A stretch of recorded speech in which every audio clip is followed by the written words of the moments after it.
Hello, hello. It's time for fishing, friends.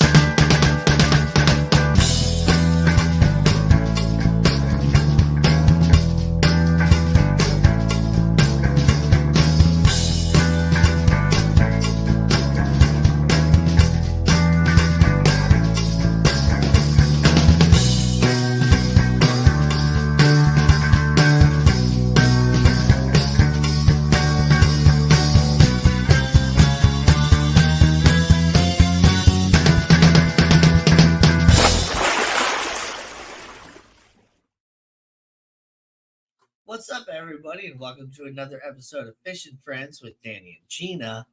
I'm Danny, and Gina's gonna be late again. Uh, we didn't talk about it on the stream last week, but after we got off, she told me that she ended up having to close again tonight, so she will be here probably in about an hour or so. But in the meantime, you got me. What's up, everybody? How you doing? We got Big Steve's Glassbox Creations here. How you doing, Steve? James B is here. What's up, James? The Nano Aquarium guy. How you doing, buddy? Go with the Flow Aquatics. I believe that is Richard Reynolds, if I can remember right. So, what's up, everybody? Good to see y'all. Yeah. Yes, it is Richard Reynolds. All right. Cool.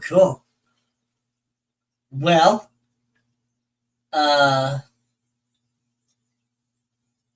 it was a really nice week here in Missouri as far as weather goes, but I had some really crappy sales with my job, and so did everybody. But man, it's just rough week. So luckily, I got my base pay and stuff like that, so I'll be okay. I don't think pure commission, but man, like we just had some more depots get shut down around the country, and let's see. Most recently, there was 5 depots still in Missouri, and now there's 2. So, yeah, that sucks. So,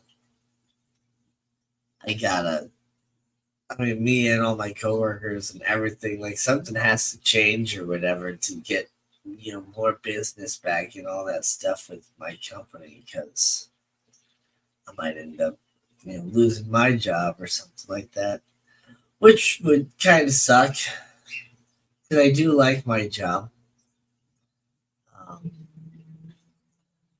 But I could always do, like, I don't know, UPS or FedEx or something like that. How did it work out with your car damage from your hail? Did my insurance cover it? That was a really loud car. Not sure if you guys could hear that through the microphone or not, but there's like a whole party going on across the street or something. My whole street is just covered with cars. I don't quite know what they're celebrating, but anyway, my insurance company, they did end up covering most of it or whatever. I ended up kind of losing a little bit of a battle with them. I don't feel like they gave me enough true value to what my car was worth, which I'm not going to get into the exact numbers of what they gave me or anything like that, but it's like the car, though it was in 2016, it had just had the engine replaced on it last year, and that new engine had less than 10,000 miles on it. And so, the junkyard can get like some really, really good value for that engine when they sell it and all that.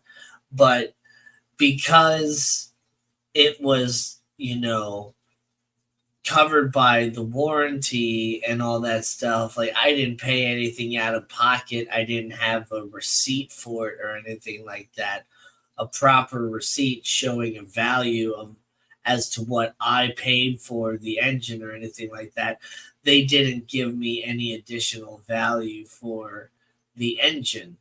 So, and even so, like my car, my old Veloster had some pretty low miles for the year as well.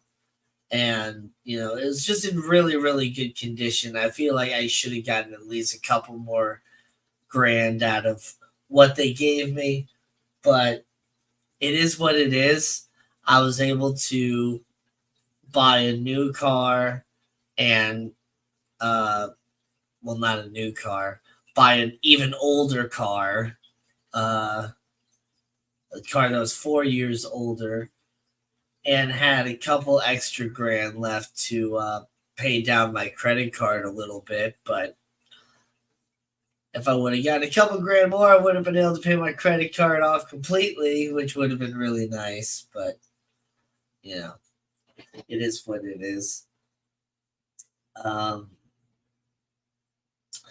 I also, with the amount that they gave me, I wouldn't have been able to go out and buy another 2016 Hyundai Veloster in the same condition or whatever at all. Like, I would have been 4 to 6 grand short, depending on the condition of that 2016.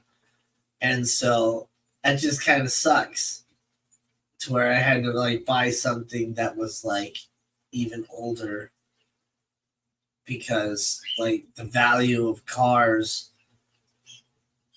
and what I hate saying the value of cars, because that's a strong word. Value can have multiple meanings. You have the monetary value, and then you have the your own personal value for it, and the way you feel like it's worth to you and all that stuff. And so it's the monetary value of cars has gone up because of inflation and all these different things. So I don't know. A friggin' 2016 Hyundai Veloster was way more than what they gave me if I were to just look up to buy one. It just kind of makes me kind of mad. I've been kind of thinking about switching insurance companies, but really it's they're all the same.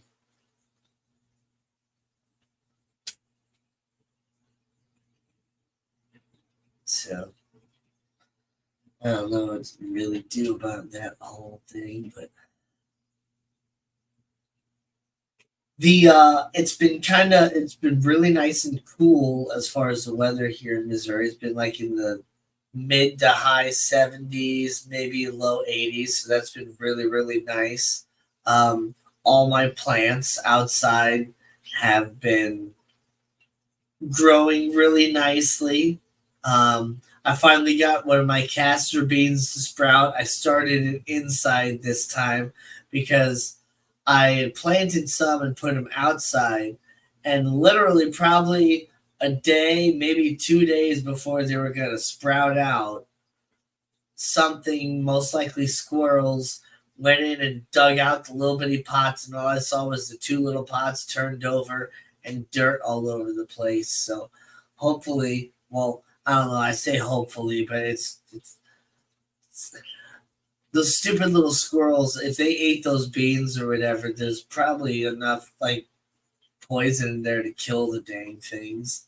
But as far as with the pond, all my plants and everything have been transitioning into spring and further into summer really, really nicely, and everything is growing really good.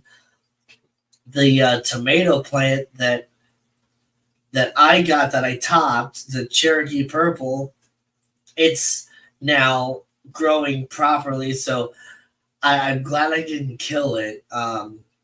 it now has 2 vertical growths going, and it's about a foot and a half, 2 foot tall now, which is cool.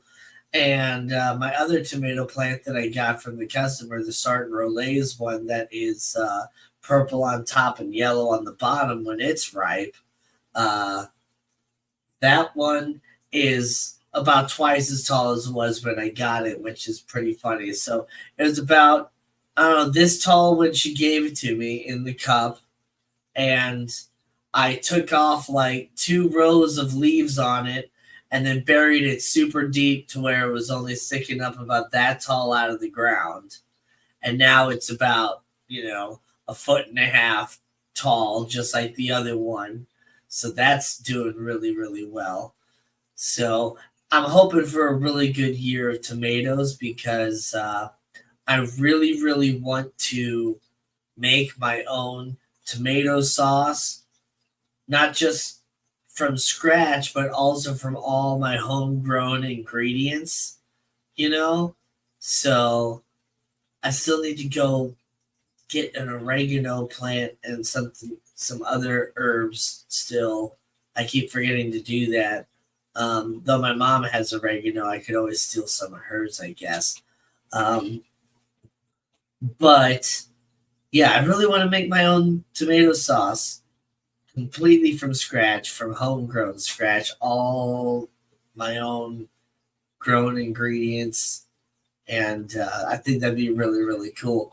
But then my strawberries are doing pretty good, even though like slugs and other sorts of bugs and stuff keep like eating all the actual strawberries that are growing.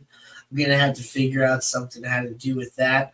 Though this year I'm not really super concerned about eating a bunch of the strawberries per se. I just want the plant to be able to settle in and grow out for next year. And I have some strawberry mint growing relatively close to it that I'm hoping all the vines and stuff from the strawberry mint and the strawberry plant will just kind of intertwine and grow together eventually because I'm hoping that mint will help keep some of the other pests and stuff away because, well, that's what mint tends to do with some things, but it also attracts the pollinators, which are the bugs that you do want.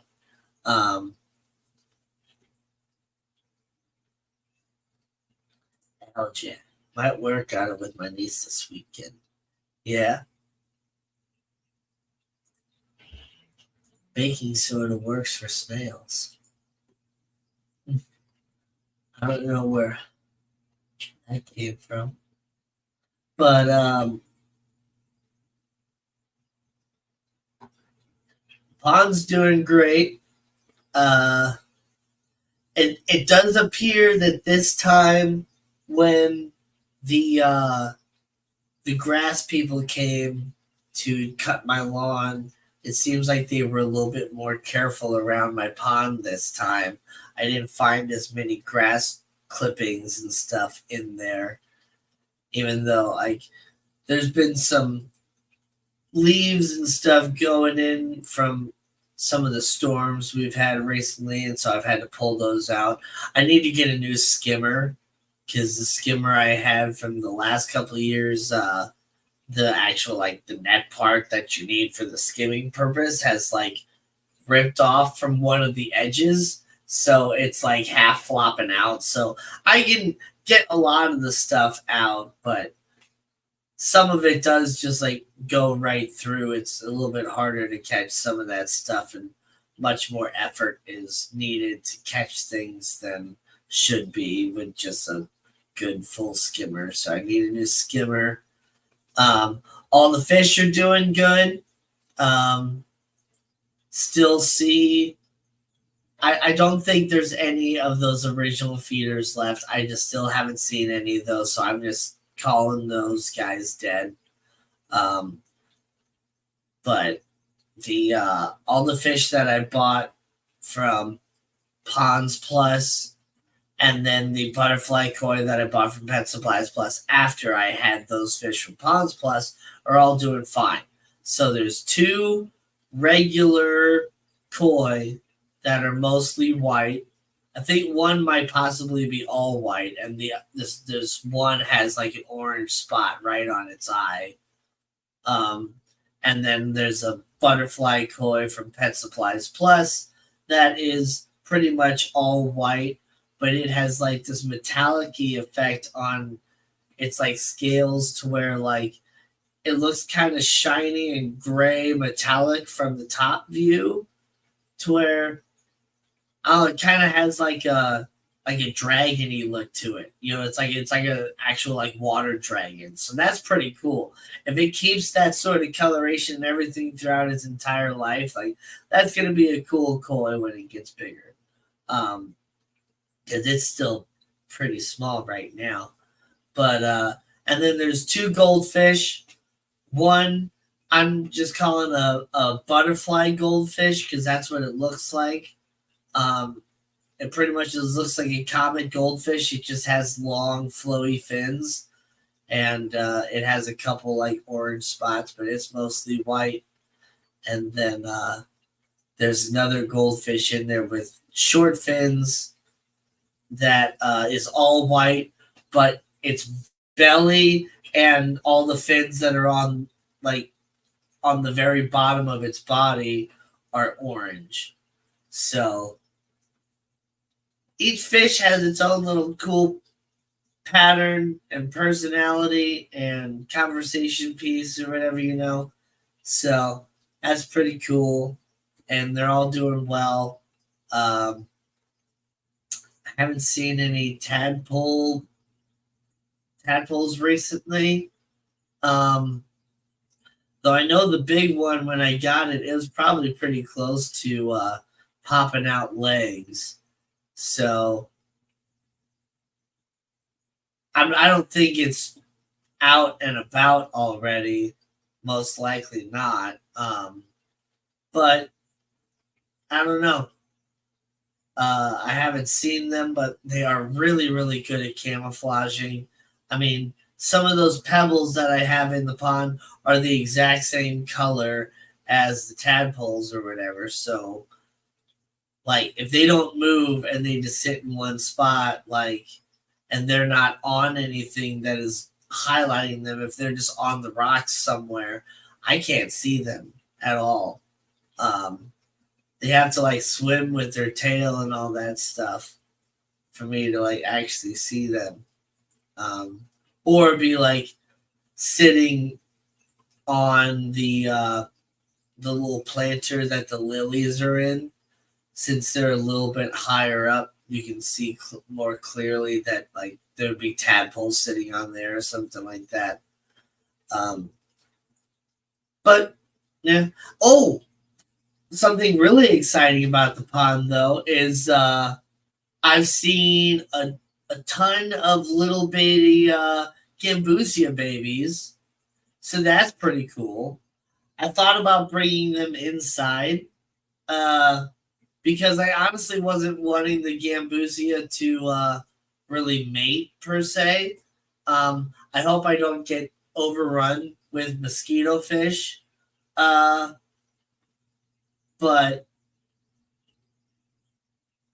it would be nice to have a decent amount in there. I started with 12, and it's kind of fun to see like the little school of fish kind of going around because they do kind of school a little bit. And but they also kind of like tend to go up to the shore and hang out right on the side and try to catch little bugs and all that stuff. It's pretty cool.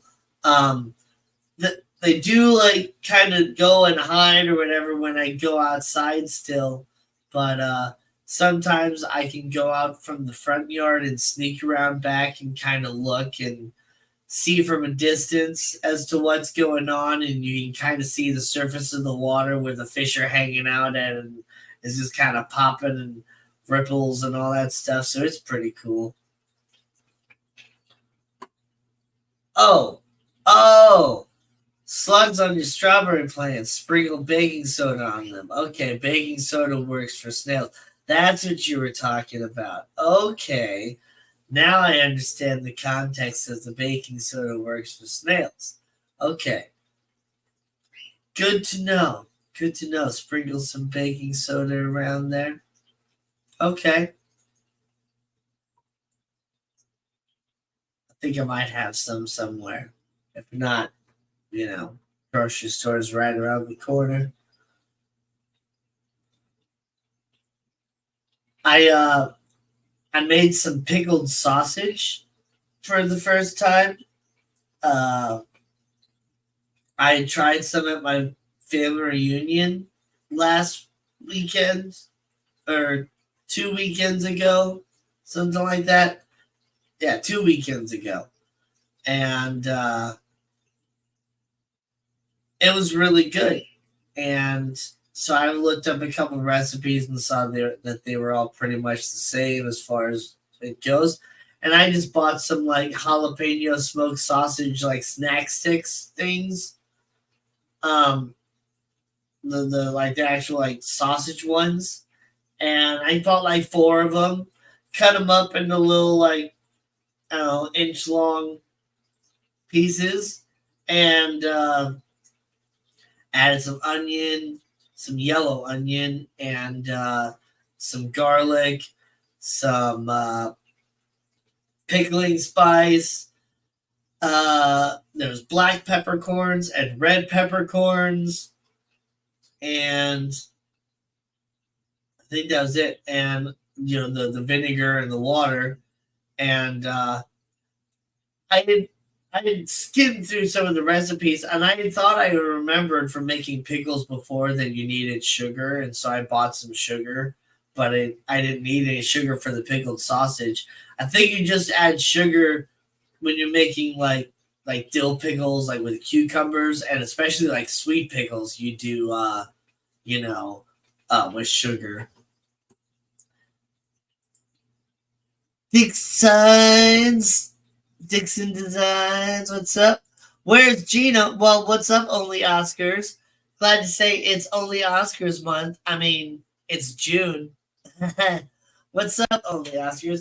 Gina is closing up at Petco. She should be driving home now. In fact, let me see if she maybe sent me a text message being like, hey, I'm driving home. Nope, doesn't look like it. Actually, I didn't even realize it doesn't even look like she set it up on her channel, which is interesting. I wonder if she forgot. Or maybe I didn't send the link. I'm pretty sure I did. Yeah, I did. I sent her a link. Maybe I didn't send it too late and she just kind of forgot. Oh, there she is, finishing up at the store. It's been a busy night. Okay. Finishing up at the store. Well, I'm sure we will hear all about that when she gets here in about a half hour or so. Maybe a little bit longer, which is understandable. You take your time, Gina, do what you need to do. We might end up talking about it more later, but I ended up going to Petco earlier in the week as well because Gina texted me and was just like, hey, just a reminder that I'm working at the store near our house today and Friday this week or whatever. So I was just like, oh, cool. That was a chance for me to give her the gift that I got her that I talked about that I got her last weekend or last week. And so I gave her that, and then haven't heard from her since Biz was causing problems in Petco. Yeah, so you guys might have seen if you watched on Fishy Biz's channel, but I was going and checking out some stuff and just kind of looking around, and she was kind of saying how Fishy Biz was saying how he might come in and do a live stream or whatever, and she's like, no, don't live stream because the store is a mess or whatever. And sure enough, right as she was saying that, who pops up over the freaking aisle, but freaking Fishy Biz with his phone, because he's a freaking giant. He can just step right over the aisles, just walk right over it. No, not really, but he's definitely taller than the aisle, and he was filming, and so yeah, you can pretty much see the whole interaction of what happened at Petco from pretty much right when I got there to when I left on Fishy Business channel. So I need to. I'm sure I have a cool mod that might be able to link that, but in the meantime, I'm going to try to search it up myself.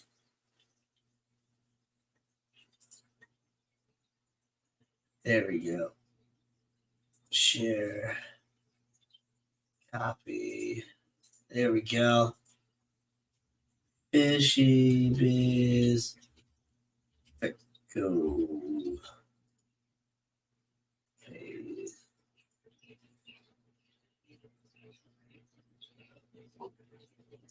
But as far as what did I end up getting, don't worry, I'm not gonna just leave you hanging there as far as what I got ended up getting.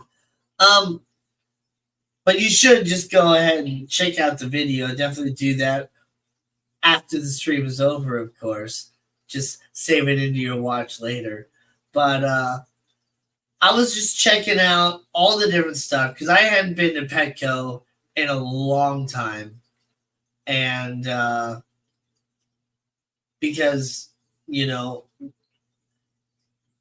only reason I was going to that Petco is because it was Gina worked there and she was keeping it, really nice. There was a good staff there and everything was working nice. But then after Gina left, a lot of other people ended up quitting and all that stuff too, going to college, getting different jobs after they got out of college, all these different things. Thank you, June. I shared it as well, but I appreciate you doing that. Where was I? Oh yeah, so a whole bunch of people quit, and the place went to shit. And but Gina's been coming back on some different days now that she's been kind of working on at a different Petco, but she's been helping to get this Petco back on track.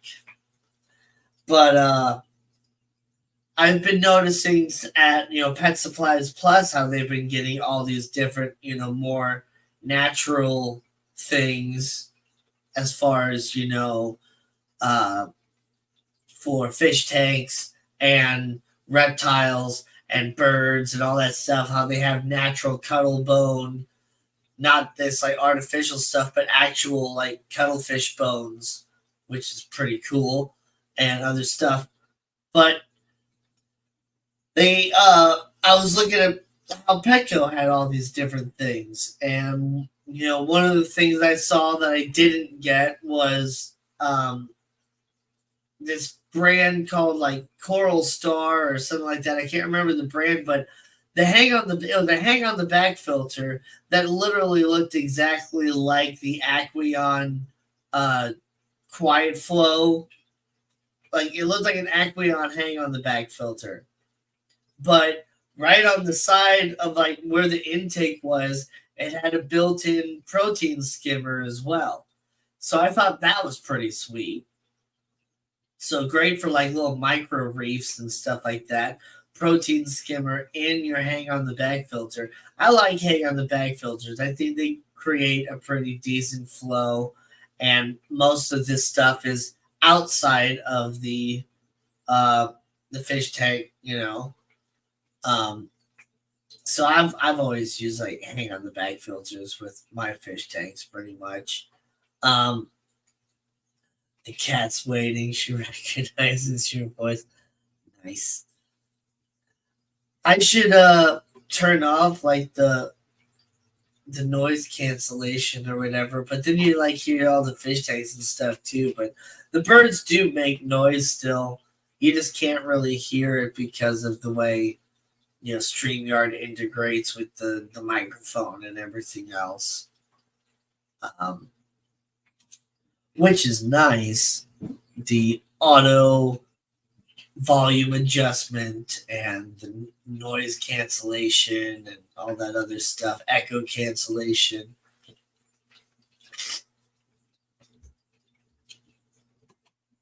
But I was saying that they had, I was going to get some crickets there, which another reason why I stopped at that Petco was because I was going to go get crickets at Pet Supplies Plus, but I walked in and I kind of looked back and I could see my old boss back in the office.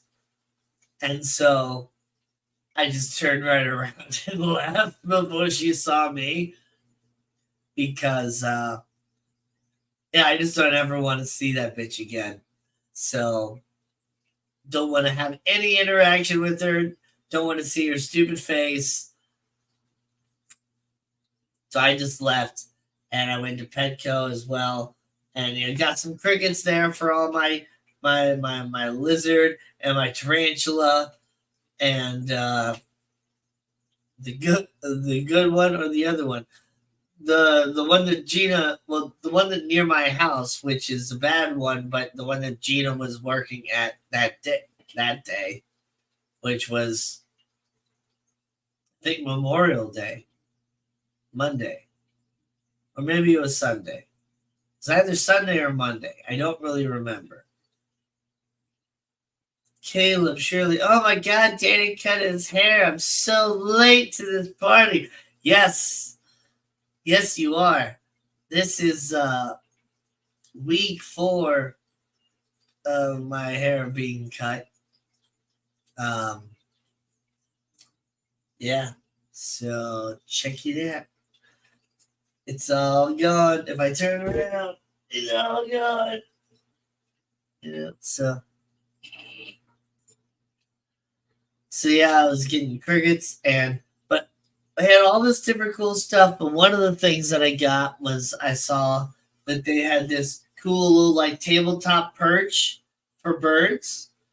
Small little perfect perch for like parakeets. And this one's good for parakeets too, but I figured, this is good for my cockatiels. Gina's on the way home, so we got about a half hour. Don't be safe, Gina. It's got this little hook on here, so you can like hook a toy to it so your bird can sit there and still play with it or sit on top here. But I'm not really thinking about parakeets right now because Lapis just doesn't care for me. So I've just kind of forgotten, not forgotten, but just decided that I'm not even going to try to like hand tame her anymore. I'm just going to keep taking care of her and feed her and water and clean her cage and all that stuff, but just not trying to hand tame her. But my cockatiels, I want to get them kind of used to this sort of thing. Once I get them used to this actual mount, I can mount this on top of that big piece of wood that I got, which, let me highlight that again. I've had this for a while, but I got this from the customer. Oh, there we go. So I got this from a customer. They had it outside and it got knocked over in a storm, and so I took it because they didn't want it anymore. But it's got this flat piece on top here, so I can put the platform on top of there to help them get used to this sort of thing after they get used to that platform. And then maybe eventually take this big wood thing after I get this mounted onto something. I'm trying to think how I want to mount it. They had it mounted on like a piece of concrete or something like that with like 2 big bolts. And I guess the wood kind of split from those bolts, and that's how it fell over eventually from like a storm or something like that. And so they had like bird houses and stuff on top of it, I believe. And so I want to kind of maybe put that in here for a while so that the birds can be like behind me on that and be kind of more part of the stream. And then that'd be kind of cool. But then eventually, like, maybe have it be a little bit more mobile versus like put into a big old concrete block, like maybe just put it on wood or something so it's stable but not like super heavy. And so I can take it outside, maybe make it a little bit more permanent outside somewhere, like put it on a piece of wood and then maybe screw that wood into something else after it's on a plank. But then build like a aviary outside for the cockatiels so that during the summer they can hang out outside and stuff like that, and then just have them inside, during the winter and different things like that. I think they'd really enjoy that. And I know a couple of my different customers, and there's people that do that in this area and around St. Louis as well. One of my customers has a Quaker parrot that she puts outside during the summer and all that stuff. Only on like nice days, they don't just leave them outside all the time. But I think that would be pretty cool. I always just get nervous, just even the thought of like having them on my finger and then taking them outside and then just like flying away. But that's why you want to make sure you got them good and fully hand tamed before you do that. But also, like,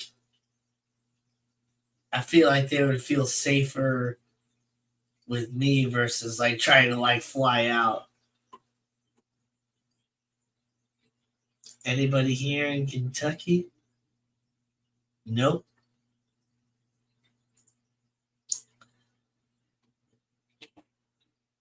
I don't think anybody here is, except maybe Scuba Stevo, but he's not in here right now. I don't think I have any relatives in Kentucky. June has dead relatives in Kentucky, and one of my old roommate has relatives in Kentucky around Paducah Lake area.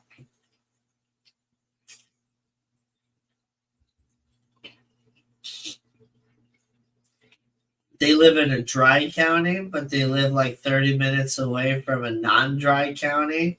So they just drive into the non-dry county to buy the alcohol and then drive back to their house and drink in the dry county. Anyway, it's just kind of funny because what they do is also legal. You just can't like buy alcohol in their county. You can drink it and have it. You just can't buy it for some reason or sell it. It's weird. Weird laws. Speaking of like weird laws, I just watched a video right before this live stream on like some weird laws in Missouri and all that. And there are some weird laws, but all of them were like no longer in place or whatever it seems, except one of them being like it's illegal to bear wrestle in Missouri. Like, I didn't know that was a thing, but apparently bear wrestling is illegal in Missouri. And it gets into all the details of what bear wrestling is and what qualifies as bear wrestling and what is illegal about it in the law. And like, you're not even allowed to like sell a bear in Missouri if you know that the bear is going to be used in bear wrestling. It's just like really funny how it gets into all those details. And that one's still active. I know there's some different weird laws in some different states. Um, like I'm pretty sure one of the laws is it's illegal to walk your pet alligator down the street in Florida. I believe is one of the laws, and friggin' um, it's illegal to shoot fireworks at a wedding in Pennsylvania. And I don't know why, just at weddings. Like, you can shoot fireworks at other occasions, but you cannot use fireworks at weddings in Pennsylvania. Um, who the fuck has a pet alligator besides me? Right, you know?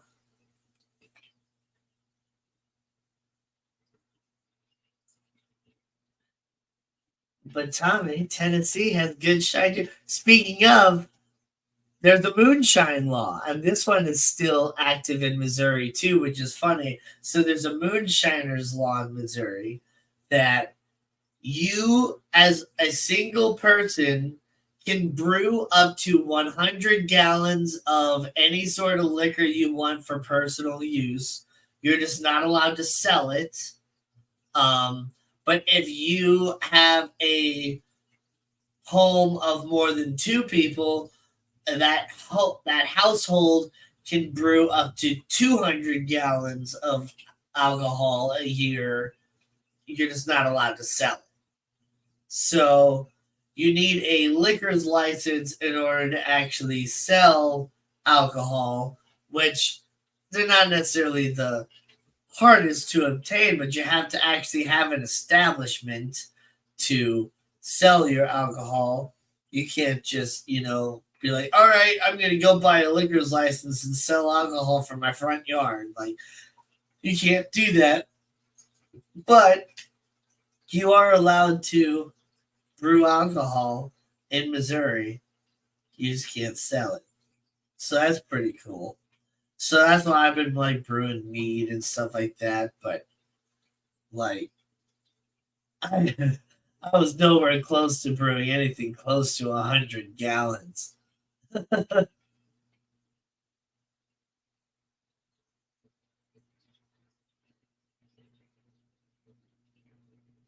I can walk my cows through downtown.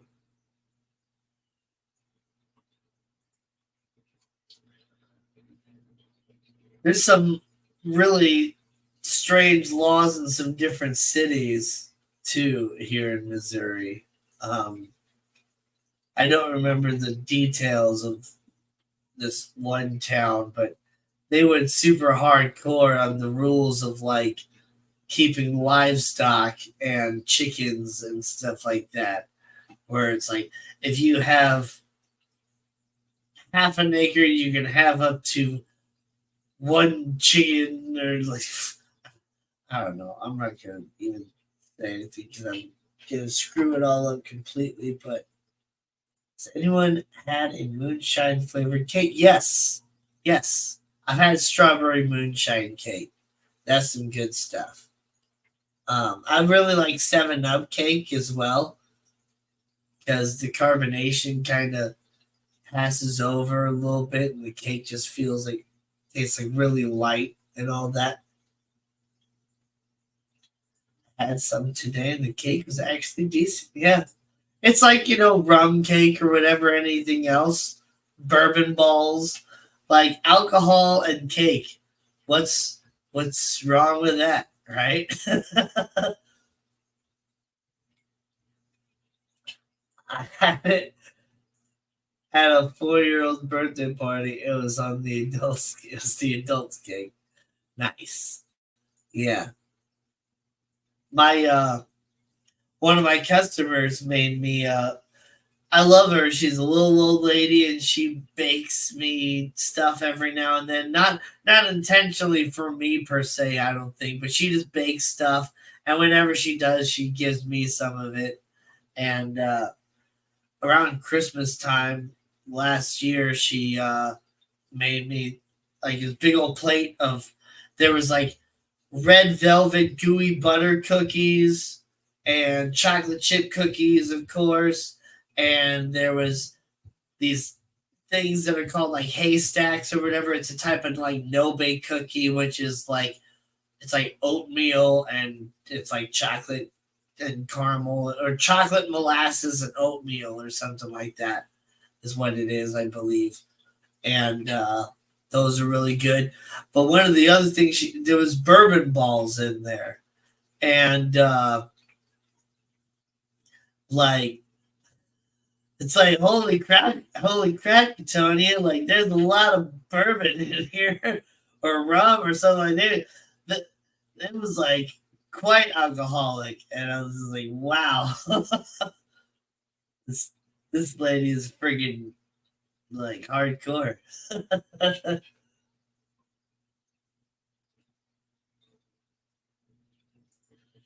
I'm back to day zero. Water changes are a challenge for me. Yeah, water changes are a challenge for me too. That's why I always try to build my tanks to do as minimal amount of water changes as possible. Um, and I've had some pretty decent success over the years. Not quite as much as like Lucas Bretz and stuff like that. That man is nuts.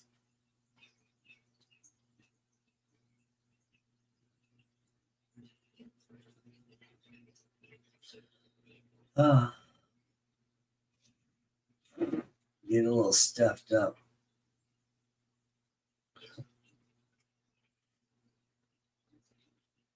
My all my cannas that I planted in the ground have been popping up.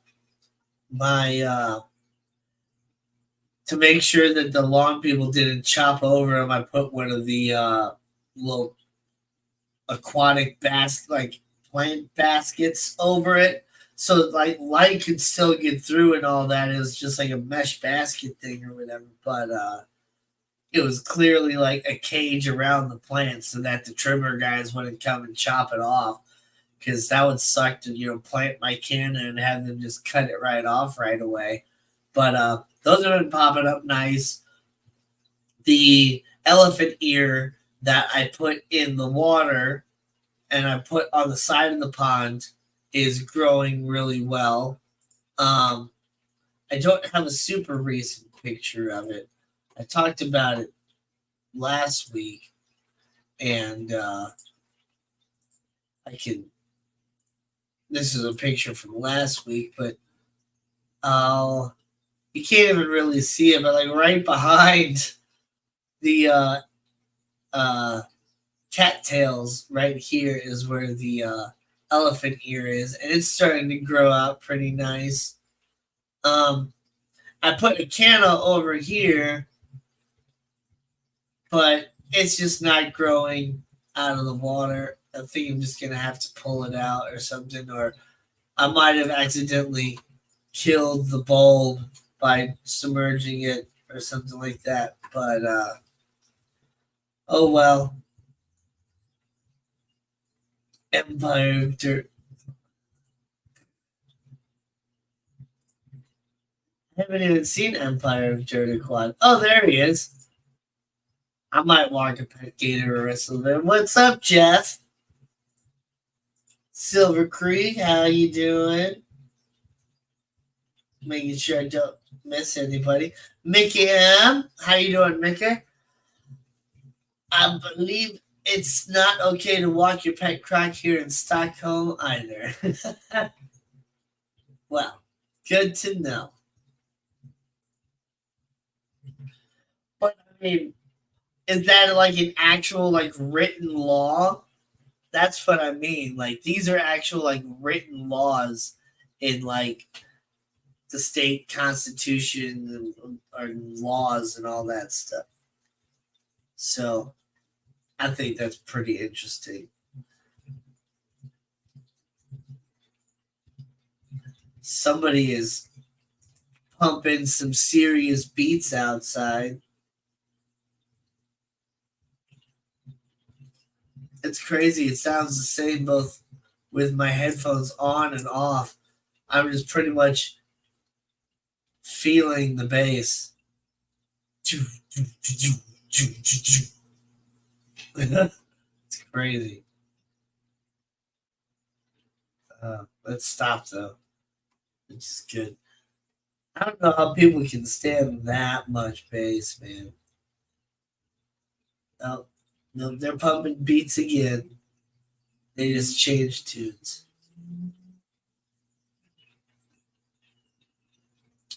All right. Well,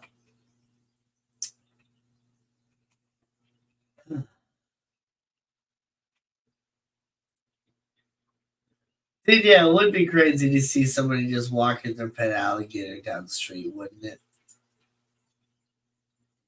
Something else that's really crazy that I never really thought about. And my sis, I noticed them a lot recently, but it was also my sister when she was in town. She mentioned something. My sister, currently my middle oldest sister, because I have 3 older sisters. So my middle one, she lives in North Dakota, but she was down for Memorial Weekend, and so we went to Grant's Farm while we were there, which I'll talk about that here in a moment. But she said how like Missouri should, like, the national animal or something should be like the armadillo or something like that, because she's just seen so many armadillos on the side of the road. And I've noticed that too. Like, I've seen so many armadillos as like roadkill this year, which is crazy because I have never once seen a live armadillo here in Missouri other than at the zoo. So, how do we have so many armadillos? Like, I see deer all the time. And every so often you see a deer as roadkill or whatever. I see raccoons and possums all the time. And sometimes you see them as roadkill. But I've never once seen an armadillo. And I've seen like 9 on the side of the road as roadkill between like where I live and on my way to work. Like, it's just crazy. But I've only seen a few skunks here in Missouri as well. But I see groundhogs and stuff all the time too. I see lots of strange animals, but apparently there are bears, like wild bears here in Missouri. We have like black bears or something like that. I've never seen one, but apparently we have bears here in Missouri. Aside from also the law of no bear wrestling here in Missouri, but we do have bears. But yeah, we went to Grant's Farm on Monday, Memorial Day, which I thought was pretty cool. My family did take away the only day that I had that I was able to sleep in away from me by inviting me to go to Grant's Farm. But it was nice to hang out with, my family and a bunch of my nieces and nephews and hang out with them and do stuff at Grant's Farm, which Grant's Farm is a cool place that we have here in Missouri, in St. Louis area. It is basically a wildlife preserve thing or whatever, that was originally owned by Ulysses S. Grant, the president of the United States, and also one of the last, I think he was the last official general of the Army as well. 5-star general of the Army. But yeah, so you can go on, when you start, you hop on this little tram and they take you and you can see the cabin that he lived in and some of these other little things. And then you go around and you see some deer and some other sorts of creatures and stuff. And then you go to the main area. And from there, they have like some animal shows. They have macaws and all these different things. Big old pen full of goats that you can feed milk and go pet and all that different stuff. And so we're going and doing some different things, but the cicadas out there were nuts. And I'm sorry, I'm scratching my face so much, but I'm sitting here petting my cat in my lap, and she's just loving this, but it's throwing up hair all over, which is going all up in my face. And ugh, ugh, ugh. Anyway, so we go. There's cicadas everywhere. We're like pulling them off of each other because they keep flying everywhere, and it's just so loud. And like some of my nieces are getting their faces painted, and I noticed that the workers are like wearing like earplugs. And so I'm like, are the earplugs because of the cicadas? And she's like, yeah. Like they just get so loud that like she's gone home and like not had her hearing back, like come back fully for like a couple hours, which is just crazy. And so they wear earplugs all day while they're working.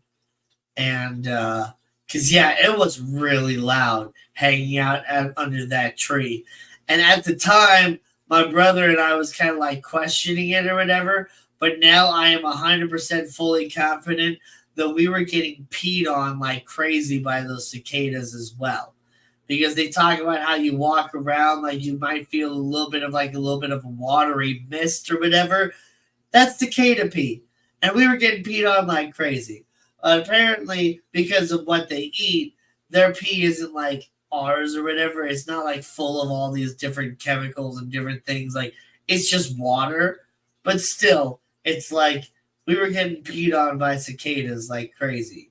So luckily they don't have mouths so that they can't like bite you or anything like that. But we're just constantly pulling cicadas off of each other. It was incredibly loud there. I'm so lucky that still where I live, there's just no cicadas whatsoever. And I'm hoping to keep it that way. They are banned from my yard. They're not allowed here. But one of the things that I did at Grant's farm is they had a big aviary full of parakeets. And it was like, go in and feed the parakeets and stuff like that, which I've done that sort of thing in like the zoo and stuff like that before with like feeding the lorikeets. But a lot of the time it's like you have a little nectar cup and you reach out to them and they kind of eat it or whatever. They never are like super friendly, but I know how parakeets are. And so I got like my smallest niece and I'm like holding her and I got like 3 or 4 little parakeet like feeding sticks. And I had one myself and one for my little niece, and I gave one to my other niece. And we go in there, and I think my brother bought a couple more sticks and gave my nieces and nephews some sticks to get in there too. But next thing I know, I got like 5 or 6 parakeets hanging out on my arm, and I'm intentionally like grabbing some and putting some on my niece's arm and stuff like that. And she's just having a blast, and we're just feeding the parakeets and all that stuff. And it was so much fun. And it was just kind of reminding me of my little parakeet buddy. And yeah, I do miss Lazuli a lot. He was such a cool little dude and had so much personality. And but hanging out with all those other parakeets was pretty cool. And there's a lot of other people in there too, just having fun with all the birds. And so that was pretty cool. And then we were walking around and they had a kookaburra in a big old aviary outside. And so I just started doing the thing that I've seen on some videos from Australia, where they go, they start doing that sort of thing. And the kookaburras will actually respond. And sure enough, it took a couple times. And you didn't do it right away, but probably the third time I went up there and go, go, go, go, go, go, go, go. And you started making all these different noises and stuff right back at me. It was super cool. And my nieces and nephews were just laughing. And my sisters were just like, yeah, you're probably cursing them out and all that stuff. I'm like, oh, yeah, no, I actually am. Like, just having fun. And there's some other people that were just enjoying the whole interaction and stuff too. So that was pretty fun. Grant's farm was pretty cool. Then there's like peacocks and stuff roaming around the place too, and all that. But the cool thing about it is that's also where the Clydesdales are held for Busch Stadium and Anheuser-Busch in general. So anywhere around the country where you see the 6 Clydesdales trotting with the Anheuser-Busch trolley behind them and all that stuff, that is there at Grant's Farm. And they also do their training in, I think it's Boonville, Missouri, which you can visit there as well. But Clydesdales are awesome. Huge horses, absolutely huge. Like even the little bitty ponies that are just a few months old are like the size of a full-grown, like regular horse. And so we saw the Clydesdales as well, and got to scratch some horses, scratch some horse face. It was nice. Lots of cool things to do out there at Grant's Farm. And if you're ever here in Missouri, that's a cool place to go check out. There's lots of stuff to do around the St. Louis area. And Grant's Farm, a lot of the stuff is just free. Like, you pay for parking, right? And then you just go in and you hop on the tram and you just go do all this different stuff that you want to do. You can pay to feed the goats if you want to feed the goats, or you can just go in and play with the goats and scratch them.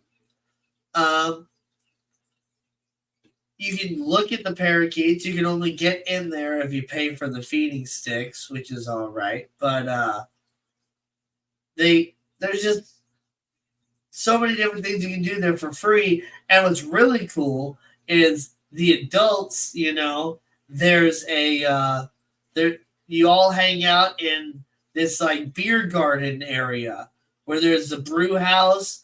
There's a place where you can get food, and there's a place where you can get like non-alcoholic drinks and stuff. There's the Essen, there's the Trinken, and then there's the brew house. And then there's the Clydesdale area where they have the sleighs and the different stuff and all different things. But in the brew house, they have like their like 10 or 12 different brews on tap that you can pick from. And you can get 2 beers for free. And that's pretty sweet. And they got a bunch of different food and stuff that you can get to. Sausage on a giant. You get a freaking bratwurst on a Bavarian pretzel with sauerkraut and any sort of side you want, which I went with macaroni and cheese instead of like French fries or anything else. And so good. And they also had like ice cream cones and Dippin' Dots and whatever else sort of little food stands and stuff out there too, like any other like amusement park would. And it's such a fun place. It's hilarious when you see kites fly over with cicadas. Scary sounding, but funny. Kites are much smaller, solid gray ones that eat insects mostly. They love cicadas. Ever see the crows chase off hawks? I've never seen crows chase off hawks, but I have seen some other birds chasing off hawks and stuff like that. It's pretty cool. I I thought was really cool. I actually saw a falcon the other day too when I was driving down this little suburban road. It had caught like a sparrow on the side of the road and was sitting there. I kind of drove up in my Schwann's truck and I saw it there and it kind of flew off a little bit further up. And I was just like, it just flew further up the street pretty much. And so I kept following it in the truck. And then it ended up kind of taking off and flying a different direction through the trees and stuff over houses to where it's just like, it flew off. But I thought it was really cool to see a falcon because I don't really see falcons nearly as much here in Missouri as like hawks. I see hawks all the time. Now, the red-tailed hawk is my spirit animal. I believe, like, I see a red-tailed hawk like every single day. At least somewhere I see a red-tailed hawk pretty much every single day, unless I don't leave the house. Like, if I don't leave the house or whatever, then I don't. But even if I like step out, even sometimes when I don't leave the house, like if I just step outside and look, a lot of the times there's a red-tailed hawk somewhere near my backyard, either flying or hanging out in a tree or something like that. So there's always a red-tailed hawk somewhere around me, or some other hawk too. Sometimes it's a goshawk or another member of the chicken hawk family, but I rarely see falcons, and it was really cool to see a falcon. Sometimes I see bald eagles around here because I'm not too far from the river and stuff. And Alton, Illinois is a big bald eagle hotspot. There's a couple hot spots for bald eagles around here. So that's pretty cool. But yeah, it's just really nice to see lots of the different wildlife out there.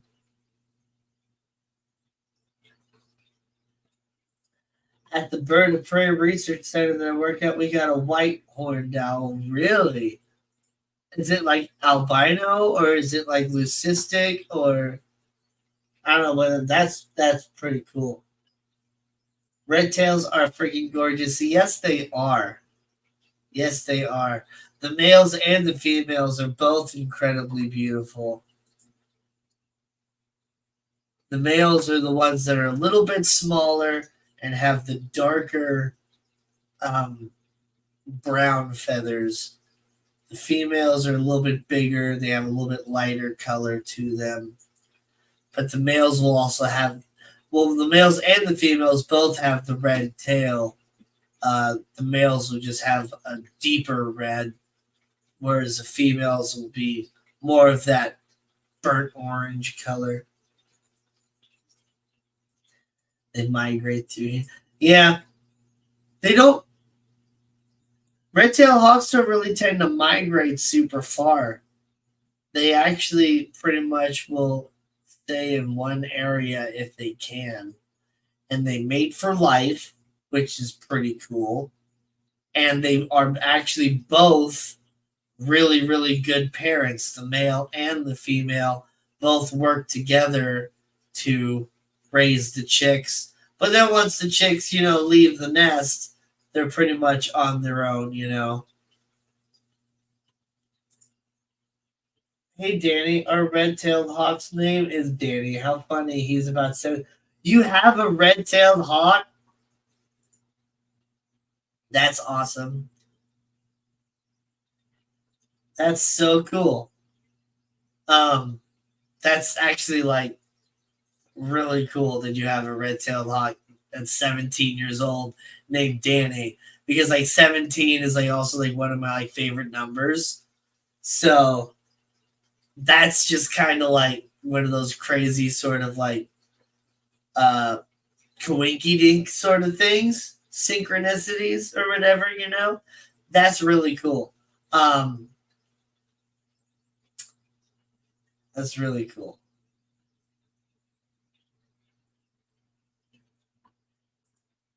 The chest, though their chest is also like speckled with like brown and white stuff. That's how they get the name chicken hawk, like because they have the speckling like chickens. Red-tailed hawks, goshawks, and there's a couple others that are get that chicken hawk, that chicken speckling on their chest.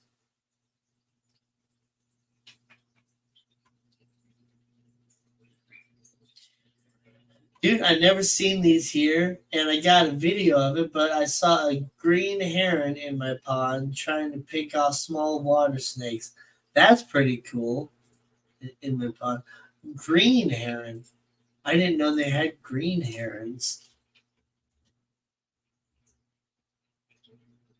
Oh, oh, those are cool.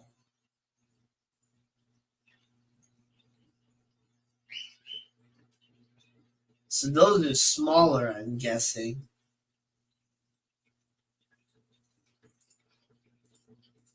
So the green heron, those are absolutely gorgeous. But yeah, I'm guessing they're a little bit smaller as far as the herons go. Because where I am, we have the blue heron, which is much larger. This is a friggin' pterodactyl. And it looks like a pterodactyl when it flies. Like, for real. Sometimes you're just like, wait a minute, is that a friggin' dinosaur? Nope, that's a great blue heron. We have the blue heron, and we also have the gray heron, which is, just as large. It's just, not blue. But yeah, these guys are huge. They stand about 4 to 5 foot tall, I think, if not taller. And that's when their neck is curled up. Like when their neck is fully stretched out, I think they can get upwards of like 6 foot tall. But yeah, that's what we have here in Missouri are the gray herons and the great blue heron. And they're huge. So yeah, the green heron is beautiful and about 15 inches tall. Okay. That's more like a kingfisher, even though it's a heron, and I'm sure it behaves like a heron as far as wading in the water and snatching down and stuff like that. But yeah, that's pretty cool though. Those are gorgeous. I've seen but yeah, as far as birds around the pond, I've had some different sparrows and some different birds come around, but a lot of purple martins coming around and trying to take baths in my pond. Which these guys are gorgeous birds. Share these. I'm not sure if you guys have any of these around where you are, but they're around here in Missouri. They're kind of like a blackbird, but then they get this purpley blue coloration on the top, this metallic-y color. Even the females get it, but not nearly as much as the males. But gosh, they are just super gorgeous when you get them in the right sunlight and you get that blue purple really coming out. Hey, look at that. Just absolutely beautiful birds. Most of the time, they just kind of look like this. Just kind of black with a little bit of a blue kind of showing through. Yeah, sometimes you just really get those nice colorations. You got to get that right sunlight.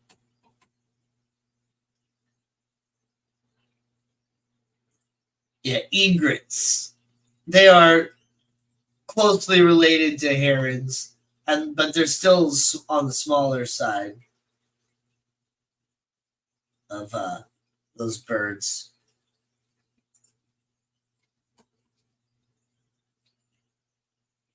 Have those birds in my pastures.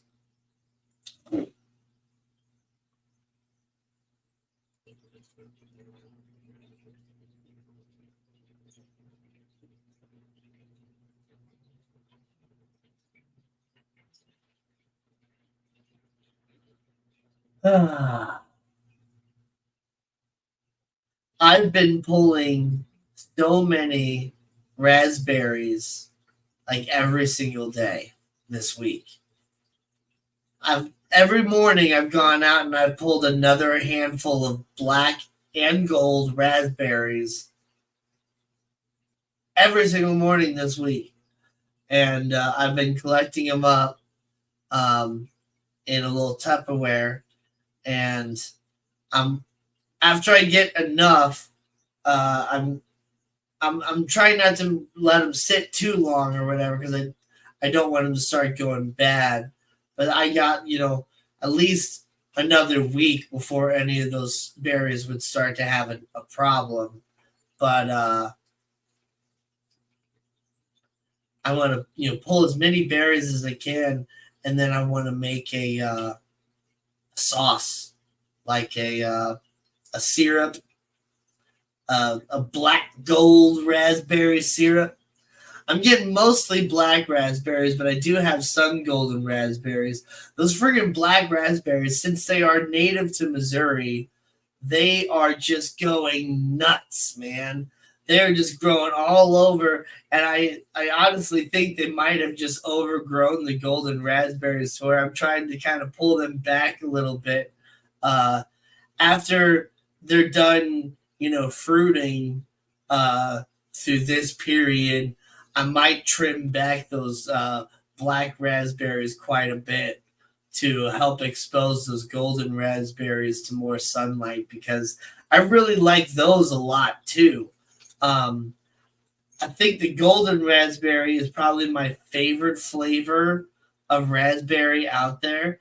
They're just really nice and really sweet, and it's just like a raspberry mixed with like extra sweet honey or like an apricot. Like it's just kind of got a goldeny flavor that comes out through the raspberry. It's just really, really good. Those are probably my favorite. Though the black raspberries are also really, really good. Um, so yeah, they are just really good. But I do kind of have a little bit of an issue as far as texture with like eating raspberries because they do have those little seeds and they get like stuck in my teeth and I don't like that and stuff like that. So that's why I want to make like a raspberry sauce. So I'm just like gonna slow cook them or whatever with some water and some sugar, and then eventually just strain out all the solid parts, and then just have the raspberry syrup that I can use for like pancakes or on top of ice cream or whatever else. I don't know, pie. you know, Glass box hero. Okay, quick fish related question. Has anyone ordered from Dan's Fish, and is he a reliable person to order fish from? Well, Caleb, you asked the right group of people. I personally have not ordered from Dan's Fish. I haven't ordered livestock. Now I've gotten gift cards from Dan, and I want to say like he's super reliable. When you email him, he replies to you, and you're talking directly to him, which is great. Because so what was going on was I was trying to get like gift cards that I wanted to give away, and he only had like so many different ways of doing it, so many different values, but I wanted a specific value, and I wanted to make sure that I had 4 different codes that I could send out to people. And he, very nicely sent me an email back saying, "Oh, great, good luck on the giveaway and all that stuff. Have fun. And I'll be sure to give you 4 different, codes and all these different things." And it was great. So he's great on customer service. Um, Second, if there's anybody that is going to be taking good care of their fish, it's Dan. Like Dan takes probably the best care of fish that anybody could. He's built an entire warehouse specifically just for importing fish and giving them the best sort of care possible for a month while these fish fully adapt and become healthy and feeding and all that before he even tries to sell them to anybody. And so he does it completely differently than a pet store does. See, a pet store, if you go to like Petco and stuff like that, they are importing fish from their vendors that are just, they're catching fish and getting them from their importers, and then they're collecting stuff, and then they're importing things and sending it to us. Like, and so we're getting fish that are like sick and are just traveling around and haven't eaten in 3 weeks and stuff like that. And then people are pretty much buying them right away. And so that's how you end up with fish that are dying all the time and things like that. So he keeps the best care of his fish. He had built this entire warehouse where he has a natural water coming in from the river, and he collects this water from like the river and the lake and puts it through like this massive filtration, like RODI system, and completely cleans the lake water, and then puts it in this massive big system of all these different tanks that he has. And he keeps really good care of these fish and makes sure they're all healthy and quarantined and all that stuff for at least a month before he even sells them to anybody. And then the water is also just on continuous water changes. And the water is, after it's clean, gets pushed back out into the river system and the lake or whatever it is exactly. And so he's cleaning the lake on top of like keeping all these fish. Hello, Gina. I can't hear you. Well, you're not saying anything either, but so he's taking the best care of the fish. So any fish that you order from him are going to be the best quality of that fish you can get.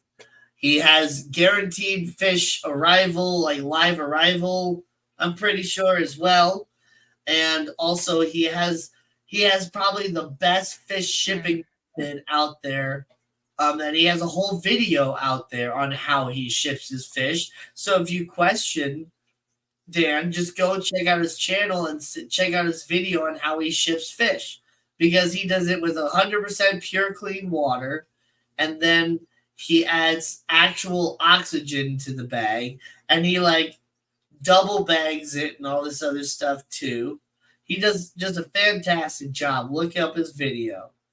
And then, so great, fantastic. Okay, Gina must be having issues. So, 1, fantastic customer service. 2, fantastic fish care quality. Just the quality of the warehouse and where he's keeping the fish. There we go. He's got some high quality importers. He's only getting from the best importers that he can and that he knows like personally and all that stuff, to where he's not getting from these people that have like bad collection practices and all these different other sorts of things. And then like this, I mean, I could go on and on about how awesome Dan's fish is. If you're going to order fish online, I don't think there's anybody better to go to than Dan's Fish. Now, he doesn't have everything you're looking for necessarily, and his list of fish is always changing because people are always buying the fish. As soon as the fish are ready to go on sale, like people are buying them because they know they're good stuff. So you got to always be looking at his website for the best deals and for the best fish out there. But he can get some really rare fish too. So, yeah. Hi. Hi, I can hear you now. I know. It's like I could see you talking, and I like went to my settings and I hit test. It wasn't playing, so then I like clicked around things, and then I went back to my USB audio, and then hit test, and I could hear it, but I couldn't hear you, and I could see you were talking, and I was like, "What the heck?" So I backed out, came back, and then it's working. So I don't know what happened, but I think I got it. Weird things happen sometimes. Yeah, I have I tea. see results with Dan, but his fish are still alive in my tanks. I'm not sure what you mean by mixed results when all of his fish are still alive in your tanks, but Yeah, I didn't stream on Wednesday because my allergies are making a comeback, only it's all in my chest. So it's different than the last time I had allergies. So if you see me flip this up and down, it's because I'm coughing a lot. I have like itchy lungs. It's not fun. So I'm making my tea. oh right. Which I don't know if tea is gonna help though. It's not my throat, it's just all in my lungs. See, that's the big thing is he's great to order from. He's a little expensive, but you know you're gonna get good quality, healthy fish from it. And he's got like guaranteed live arrival and all that stuff too. The only thing I've ever worried about is that he takes too good care of these fish that I'm going to put them in my tank and they're just going to die instantly because my tank quality is not nearly as good as his.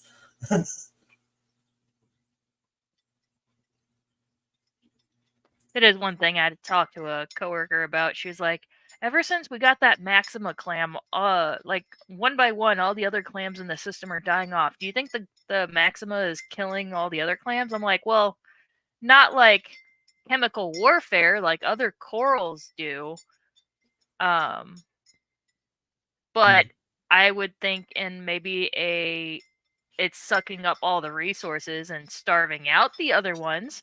How often are you changing their water? How often are you feeding coral food to the frag tank? And she goes, I was like, yeah, start with that instead of just blaming the. Sorry, not Maxima. It's a Gigas clam. Instead of just blaming the Gigas clam, how about you go maintain the tank properly? Yeah. I've not had 100% fish survival. Aw, Ever, anyone. Yeah, and that's just true. that's You're just how never it is. ever going to get 100% fish survival from anybody No. except me. I have had full success giving people 100% survival so far. Now, then again, I haven't shipped a whole lot of fish and shrimp and all that stuff, but everybody's gotten 100% live arrival so far. Um. Yeah. I did buy some saltwater stuff from the fluorescent store on Friday. Yeah, Um, I never ask you thought tank. every time I've thought about it because I realized that my fire shrimp I hadn't seen him in a while, so I'm like he's probably dead. Sorry if that was loud. Um, Nope. but I bought a new cleaner shrimp. I bought a dozen more blue leg hermit crabs. Yay. And so the lights that are on the system, which is something that he asked me to do, and I just keep forgetting whenever the 2 days that I've been there to go back and see what marine sorry, fluorescent, because that store is still on fluorescent bulbs. Um go back to see if they have any more in the back. I probably have to go up in the loft area. Um but the lights are crappy. So there's actually this little blue like urine indicator flashlight that I had shelf pulled years ago because if y'all didn't know, ringworm is actually bioluminescent because it's a fungus. So I used to always use it, this little flashlight doohickey, to check the guinea pigs when they would come in because at one point we had a decent problem with guinea pigs coming in with ringworm. Um, So I saw it in the office. I grabbed it, and there was these 4 little zoanthid frags. So I shined the light over it, and one just fluoresced green. And I was like, "You're coming home with me." And there was 2 others that were red with yellow centers, and I debated it. The other one of them was like half that, half a like really boring, not a very pretty zoanthid. The other one, I think, is all the red with the yellow center, and then there was the 4th one I couldn't tell. It was all closed up.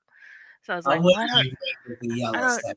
That's But the one nice. that was all green, I was like, "Nope, let's go. You're coming home with me." Yeah.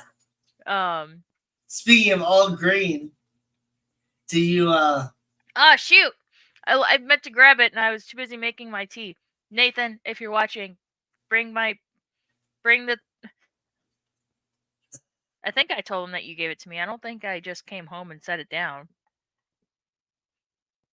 Bring me the present that Danny gave me. Oh my god, I'm getting lost on my words. I'm so sorry. it's so funny how you're like trying to say it without saying it. It was a long night, man. It was a really long night. Oh, ad sets tomorrow. Tank sale at Petco starts tomorrow. Go get you some tanks. Yeah. I still gotta go get that 30-gallon breeder or whatever tank from that lady. I didn't see her this last time that I went to her house, like for with Schwann's and all that stuff. So I forgot to talk to her.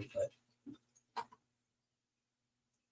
Ross Baltimore has great fish. His angels are so pretty in my tank. All are eating and looking pissed off. I mean, there's a lot of people in the YouTube realm that, anybody here in the YouTube realm, pretty much, I would recommend getting fish from. Lady Diane, LRB, Foxy, um, Yeah. there's a lot of people out there. Yeah. Steve B, all those peoples. The Garden of Eder. You got a ton of options with the Planet 35. Exactly. I've gotten lots of shrimp. Well, I shouldn't say lots. I've bought from the Garden of Eder twice for shrimp, and both times have been fantabulous. Yep. And moss. I got moss also. Talking about the cool things that I got at Petco as well. So I got this that I was talking about, but alongside this, they also had natural perches that you could like attach to the side of your cage. So I got like 2 of those that, well, I can't show you because they're in the bird cage. But one had like 3 branches coming out of like that spider wood mixed thing or something, and one was a little bit smaller and had 2. And they had more than that, but they had different colors of wood, and I was just trying to get ones that all matched because I wanted ones that matched. So I got those, and maybe another day I'll go out to Petco after they potentially restock and maybe get some more, because I want to transition that entire cage to all like natural perches versus those like bars that just go across the cage and just like a wooden bar, because they seem to want to chew through those as well. They've like already broken like 2 or 3 of them in half. So there they are. I have not adjusted them yet. I have no idea how they look. Yeah. That's what I was talking about a week ago. That I saw something that I just had to get because it's just like, need to scream Gina. Some friggin' bright green aviators. Green aviators. Yeah, he handed them to me. He's like, I don't even think I've seen you wear sunglasses. I'm like, I do on occasion. It just depends on if I have contacts. Yep. Which my current contacts are like from like 2 or 3 prescriptions ago, so that I have like an adjustment period whenever I put them in. But oddly enough, the most consistent time that I wear them to wear sunglasses is when I go fishing, because it's just one less thing to deal with. Exactly. Yep. But yeah, they're really. I saw those. I'm like, those are Gina. because they're green, but then they kind of have a little bit of that like mermaidy, like pearlescent effect. Where you Yeah. kind of fade a little to the blue side if you turn them a little bit. So Yeah, 100% UV 400 protection. Yeah. and they'll protect your eyes. So They'll protect my eyes. yeah. But I wear CPDs go with sunglasses Foxies. all the time, so because that's why I always like to wear contacts as well, is because I like to wear sunglasses. It's funny, Yep, I actually please go with Foxy, yeah. or you can go with the Flow Aquatics because Yes. he's just overloaded with CPDs, but he's also got the Dwarf Emerald Rasboras, and those are so cool. Now, I did not have very good success with mine, but those, like, I had them for a while, but they just didn't do very good with my Benefish. And I just blame it that I had a Benefish in there with them that was just being a jerk and eating all the food. But these guys are so cool. They just got these little blue tiger stripes, these nice orange fins, the blushing gills, the little eye spot on their tail. Like, they're Which so ones are cool. those? These are the Dwarf Emerald Rasboras. Well, with CPDs, since both Foxy and Richard Reynolds, right, Go with the Flow, is that Richard Reynolds? Yep. Yeah. Since they both have them, you choose one for now, and then once you want to, like, refresh their blood, like, add new blood DNA, then you have another source to get more other ones. That's the CPD, the Celestial Pearl Danio. Closely related is the Dwarf Emerald Rasbora. Because, there's still debates on whether it's a Rasbora or a Danio. Sometimes they're still called They're called a Galaxy Rasbora. Rasbora. Rasbora or a Galaxy Rasbora. Yeah. So, yeah. So that's what's interesting about, some of these different animals, but you see it more with like fish, where sometimes even their genus will change as more information is found out about the specific species and stuff like that. You want to see the nails that I painted a week ago that I never put on? Sure. And also sometimes they do so they are carnivorous plants. I don't know if you can see. Nice. It's like that. Oh, sorry. This one is like that red stinky plant. It's just on the tip, though. It's so reflective. Anyway, and then these are Venus flytraps. You mean the pitcher plant? No, it's like that giant red stinky plant. You know what I mean? Like the top of a Venusaur. Like I don't think it's called it's not a corpse flower. You're talking about a I don't know what they're called. But these are Venus flytraps. There you go. You can kind of see them. And then that's a pitcher plant.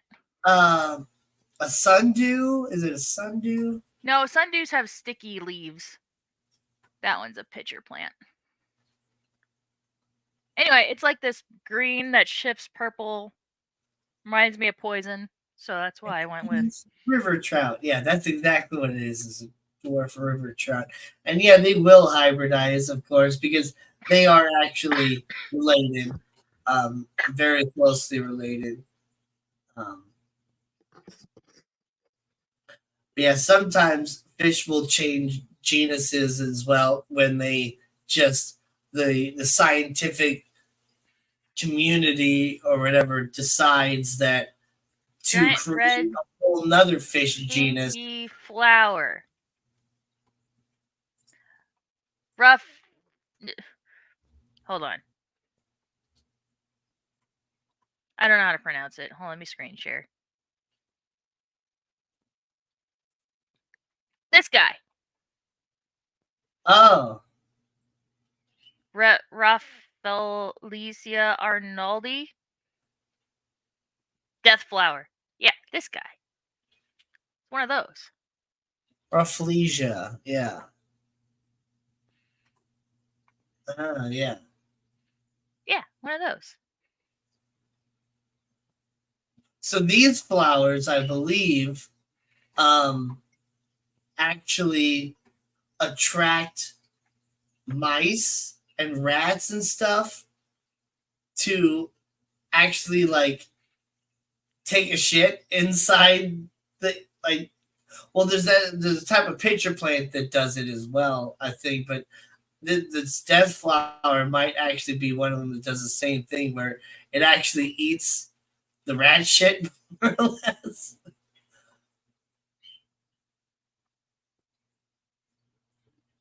Wait, that is the corpse flower. There's a strong, Oh, unpleasant odor of decaying flesh. okay, so yeah, that's the bloom of the corpse flower. So that is what they have Oh, at the botanical gardens. hold on. I thought it was always this thing. I thought that was the corpse flower. That is an oh wait, yeah.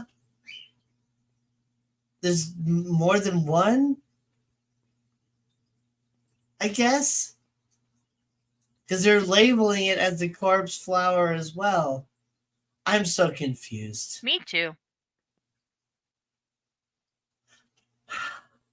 See, this is why I hate Google sometimes. Is you go to Google for answers, and then sometimes you just go and you get even more confused because like people just relate things that aren't supposed to be related. And the smallest, biggest flower, because it was noted. Yeah, this is the world's largest like single flower that's produced from a plant. I think. So this is the smallest, biggest flower. Wow. Hmm. Yeah, they might just label that one as a corpse flower as well because it smells Well, like death as yeah, I was well. gonna say I saw something else that said like rotting flesh flower, and I was like, okay, yeah. Yeah. Okay. Will the They're price both be? pinky. What's the price for one of those flowers? They're both stinky. Yeah. That's where it's confusing. So I don't. Is that a carnivorous plant then, or is I it think so. not?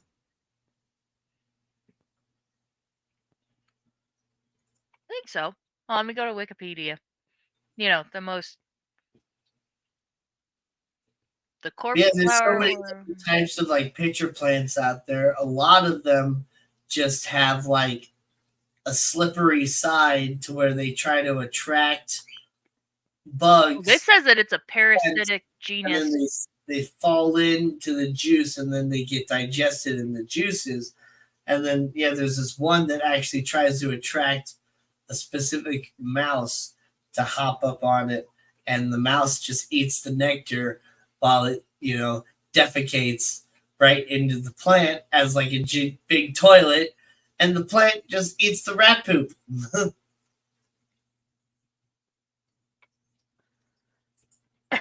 Oh, will the Petco price be good on the web? Is what he's asking.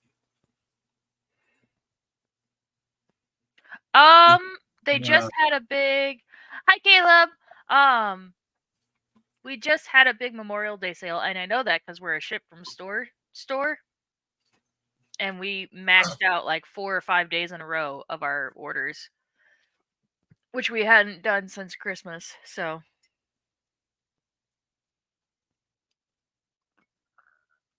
I love it when there was the glitch of like the in-store sale price, and then there's a special like deal of like get additional 50% off if you order something online or something, and people were getting big old tanks for like super cheap. That was a couple of years ago when that happened. It was like if you ordered for in-store pickup or something, you got. Yeah. They still something. do those. Yeah. Like an extra like $10 off 50 or something. Yeah. Yeah. Is that like a horse on the mug? No, it's a bunch of like plants. But they're Oh. color changing. Yeah, so Huh. like these little red leaves are normally black, and then when the mug is hot, they turn red. Same thing Oh, with that leaf. nice. Yeah. I like heat sensitive paint and all that stuff. It's pretty cool. Sorry, I'm still looking up this flower. That's okay. I Apparently it's a parasite. So it embeds into a host plant, and it only emerges when it's ready to reproduce, and it produces that flower. But it is a parasite like a fungus. Yeah, it does not have chlorophyll. It is a hollow parasite on vines of the genus Tetrastigma. Similar to fungi, individuals grow as a mass of thread-like strands of tissue completely embedded within an intimate contact with the surrounding host cells, which the nutrients and water are obtained. Crazy. You might think this cool. I have a cocktail with lightsabers on it. When you put hot drinks in, the lightsabers light up. See there, that's what I'm talking about. What? See that the friggin' Star Wars cups.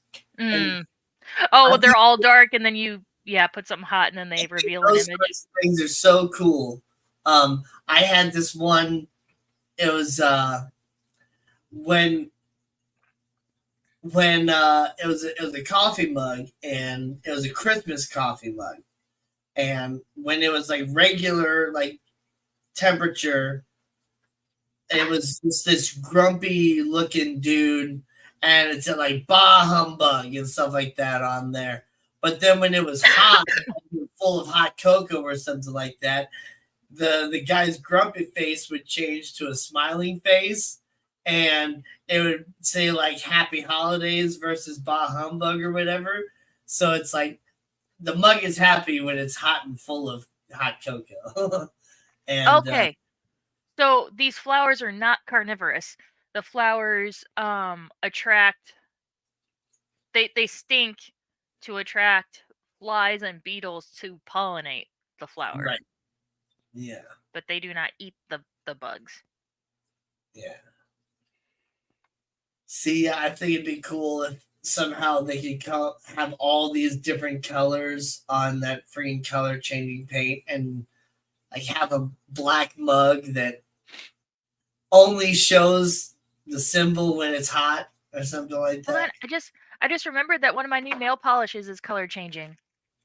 Yeah, I remember you showing that before. You had color changing nail polish, and I also talked about how those college students had developed a nail polish that reacts to the most common date rape drugs. So it's called Treachery and Blue. So it's blue when it's cold, right? My hand's warm from my mug. Here, I'll just do this so you guys can see it in action. But when it warms up, hold on, give it needs a second. Can you start to see it? No, not yet. Apparently, these will expire over time. Nail polishes that change color. Yeah. Because it's actually like it's a certain chemical in there that causes it to change color. One of your Venus flytraps bit you today, huh?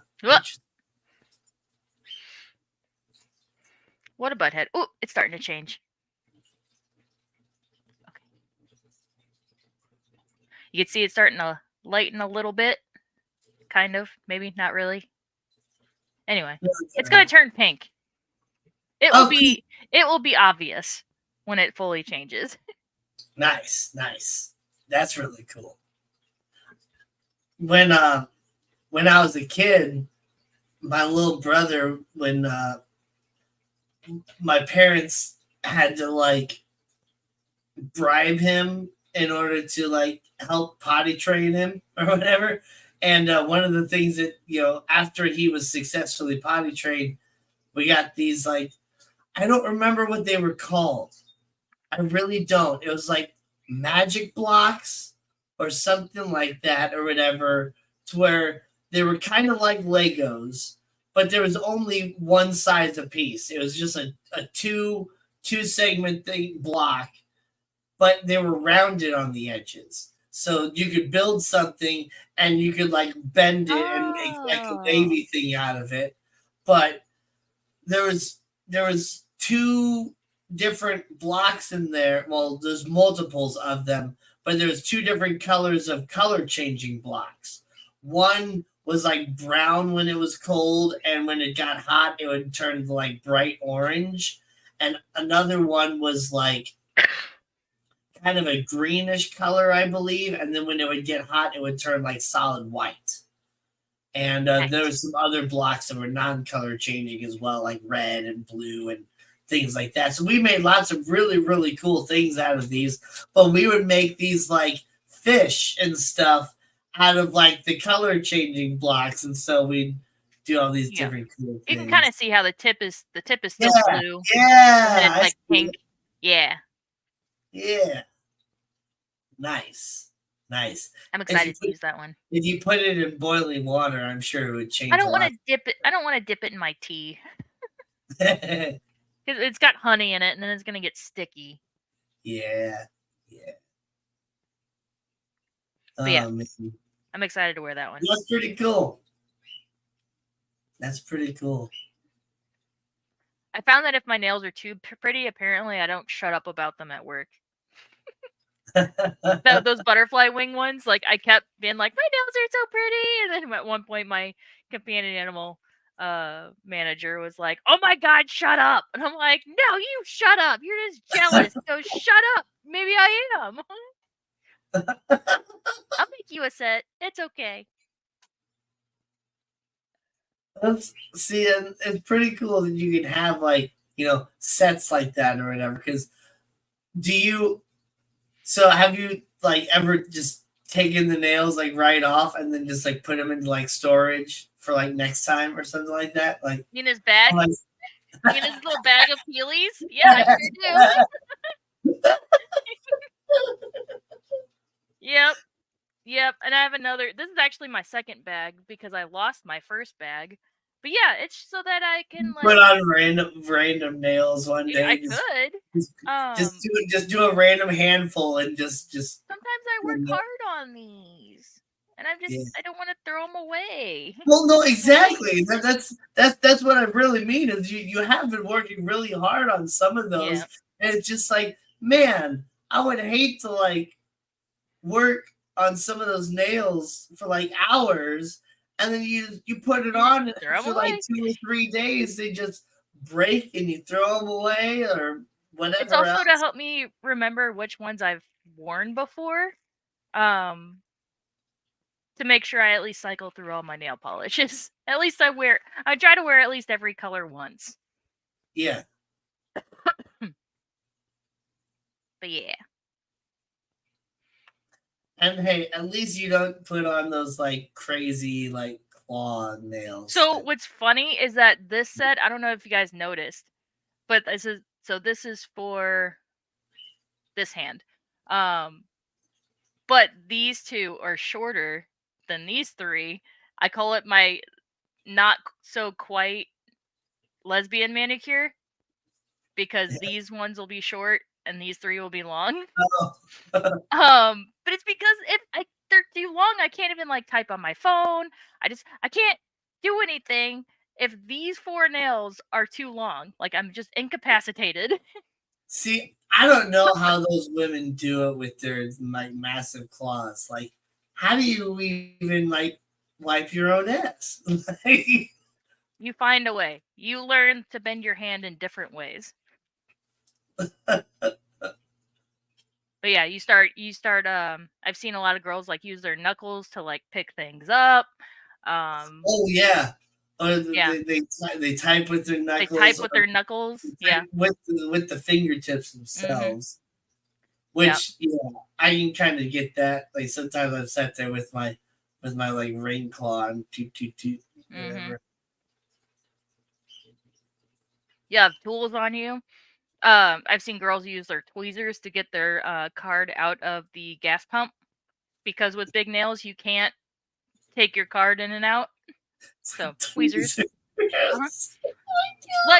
Like beauty tweezers. Like Yeah, no, I know these exactly. kind of tweezers. Right. But it's Mhm. just, Yeah. uh, uh, the things that women do. Mhm.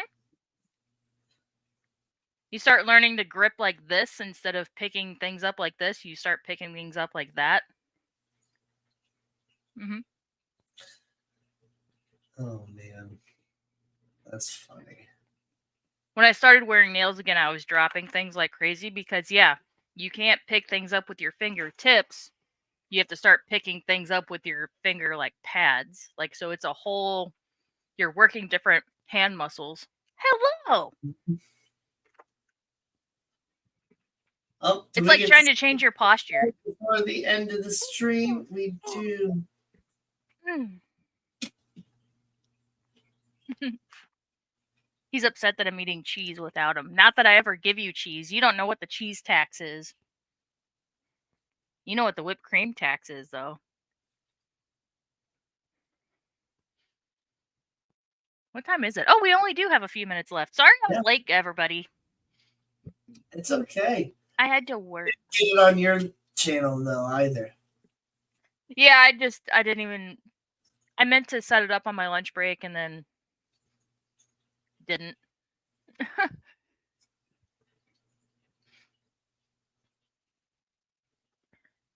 Imagine pulling up to the gas station and seeing someone pull out tweezers. That would be hysterical. You wouldn't even notice. They're tiny. They're tiny. You say you Little wouldn't things. notice, but did you not say that you saw somebody use tweezers? Well, yeah, because like a YouTube So video. you Like I noticed. follow people on TikTok with long nails because I was curious too, but I Oh, suck okay. out the information. Saw it on TikTok. Yeah, I Okay. saw it on TikTok that I thought they you keep actually tweezers. witnessed somebody do it. No. But you say you don't notice, but you never really noticed. Okay, something I have seen in person is that people will put tape, like electrical tape on all their cards so that like to get them out of their wallet. You pull on the tape like a little tab. Yep. Don't lie, Gina. Well, see, that's why I really like this wallet that I have because there's a couple different brands that sell these types of wallets, but it's got this little button on the bottom to Yeah. put my cards out, and they come out nice and already like pulled out, so you can just grab each card that you want. And then there's more space for cards on the inside too, if you have more than like 5 or 6 credit cards. But if you got more than 5 or 6 credit cards, you also have a problem. So Yeah. So it's funny though, because I do have a Pride plate, and it's June 1st, which is the beginning of Pride Month. So I do need to make a set of Pride nails. but you already have pride nails. You just gotta jiggle the bag a little bit, and you got all different colors. Yee. So yeah, it's a whole plate of Pride stuff. Oh wow! Yeah. Different prints and stuff. It's hard with the stupid reflections. Why do you gotta be shiny? Yep.